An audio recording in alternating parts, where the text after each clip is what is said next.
Hey, Gary V, Drew Bledsoe coming to you from Whitefish, Montana.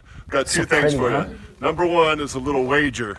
My Patriots are taking on your Jets today, and I'll bet you a magnum of Doubleback versus a bottle of your choosing that my Patriots, even with just my old backup quarterback playing, can take down Ryan Fitzpatrick and his beard.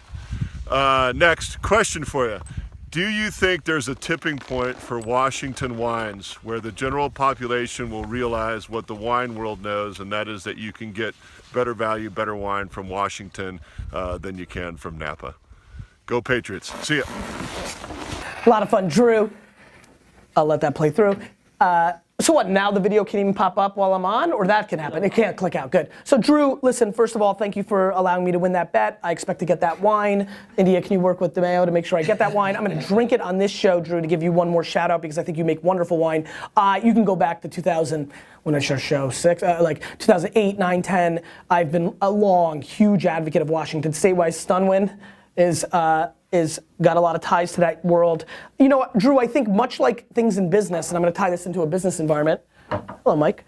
I think that what will tip Washington State wines are the same things that tipped, let's use it into the talk of now. It took Ashton Kutcher going on Twitter and challenging CNN to see who would be the first person to 1 million followers to tip Twitter mainstream. I believe what DJ Khaled did over November, December, tipped it because I was affected by it. I'm like, oh great, if he's the biggest meme and he's doing stuff that's in my genre and the data that I've been seeing for the last 6 months that Snapchat's aging up, this is what it tastes like. This is the mainstream time. And I go, and then I'm sure anybody who's watching marketing, as I've gone, 10,000 marketers have gone, and then they've got groups under them, and so there's tipping points. Khaled, for Snapchat to go mainstream, even though we've been yelling about its importance for 2 years. But even my actions have been affected by that. Bless you, India. Ashton, Twitter, and Washington State, much like the tasting in California, where the California wines in '78 beat the French wines, and there was one writer from Time magazine, or I don't remember exactly what it was, that covered it, and everybody in America knew. There'll be a Washington State wine that comes along that's $20, $15, $80. It'll do something.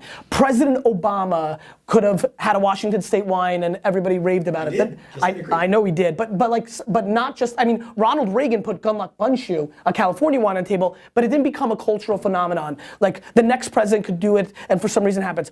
More likely, a Kardashian could fall in love with a Washington State wine and that becomes it. There's just a million things, and there's just a million things, and they can come in many different directions. But it's going to take a pop culture moment, Drew, for it to cross over. Something that everybody knows about. Kind of like rosé in the wine world in the last 3 or 4 years. It just started happening.